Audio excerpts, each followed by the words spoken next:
இருக்கும். கீழே ஒரு மார்ஜின் அளவுக்கு போட்டுட்டு இதோட சென்டர் பாயிண்ட் வந்து மார்க் பண்ணிடலாம். பாருங்க, இது ரெண்டையும் நான் வந்து ஒன்னா மடிச்சுட்டு இதோட சென்டர் வந்து மார்க் பண்ணிக்கிறேன். அதே போலவே வந்து ஷோல்டர் ரெண்டையும் இந்த மாதிரி வந்து ஒன்னா வச்சுட்டு அதோட சென்டர் வந்து மார்க் பண்ணிடுறேன். இப்ப இந்த அளவை நம்ம இந்த இடத்துல வந்து எடுத்துக்கலாம். அதுக்கடுத்து வந்து பாத்தீங்க அப்படின்னா பிளவுஸோட உயரம் நம்ம வந்து பேக் பார்ட் எப்படி இருந்தாலும் சரி, ஆனா ஃப்ரண்ட் பார்ட் தான் நம்ம வந்து கரெக்ட் பண்ணணும். அப்படி பண்ணாதான் பிளவுஸ் வந்து அழகா இருக்கும். இப்ப பிளவுஸோட உயரத்தை வந்து நான் மார்க் பண்ணிட்டேன். ஸ்கேல் வச்சு லைன் பண்ணிக்கலாம்.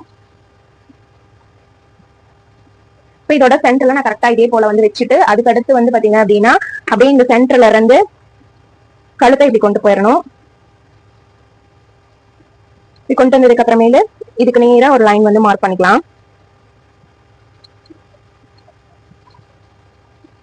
இப்ப இந்த சைட்ல இருந்து 1/4 இன்ச் அளவுக்கு விட்டுறோம். அடுத்து வந்து பாத்தீங்க அப்படின்னா இந்த சைட்லயும் ஒரு 1/4 இன்ச் அளவு விட்டுறோம். இது சென்டர் கரெக்டா இருக்கா அப்படிங்கறத பாத்துக்கோங்க. கீழே வந்து இந்த இடத்துல இருந்து இடுப்பு உயரம் வந்து கரெக்டா வருது அப்படிங்கறதையும் பார்த்துட்டு இப்ப ஆம்கோல் வளைவு வந்து எடுத்துடலாம். நம்மளோட விரலை இது மாதிரி 3 இடத்துல நடு பகுதியில வந்து வச்சுக்கோங்க. ஏன்னா அப்பதான் நமக்கு உள்ள பிசுரோட சேர்த்து வந்து வரும். இது எக்ஸ்ட்ரா தையலுக்கான அளவு. நான் மார்க் பண்ணினது இந்த இடம், நமக்கு வந்தது இந்த இடம். நம்ம வந்து ஸ்டிச் பண்ணும்போது இந்த இடத்துக்கு வந்து வந்துடும். அதே போலதான் இந்த சைட்லயும் நமக்கு 1/4 இன்ச் விட்டுருக்கோம். நம்ம தைக்கிறப்ப ரெடி அளவு இந்த இடத்துக்கு வந்து வந்துடும். ஓகேங்களா?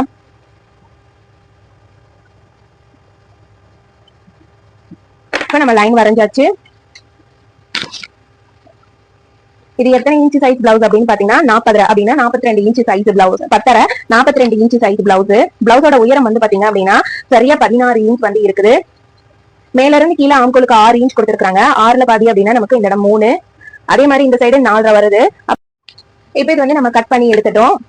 இந்த இடம் வந்து நெக் போர்ஷன் மட்டும் கட் பண்றப்ப இந்த மாதிரி கேப் விட்டு நம்ம வந்து கட் பண்ணோம் அப்படின்னா நமக்கு அந்த நெக்ல அந்த கரெக்டா வந்து அந்த கழுத்து அகலமா போயிடுது, கழுத்து லூஸ் ப்ராப்ளம் வருது, அந்த மாதிரி மிஸ்டேக் வருது இல்லைங்களா? அதெல்லாம் வந்து வராம நம்ம இந்த மாதிரி வந்து பாத்துக்கலாம். இது வந்து நம்ம லைனிங்ல வச்சு அட்டாச் பண்ணதுக்கு அப்புறமேல இந்த இதை வந்து நம்ம கட் பண்ணிக்கிட்டலாம்.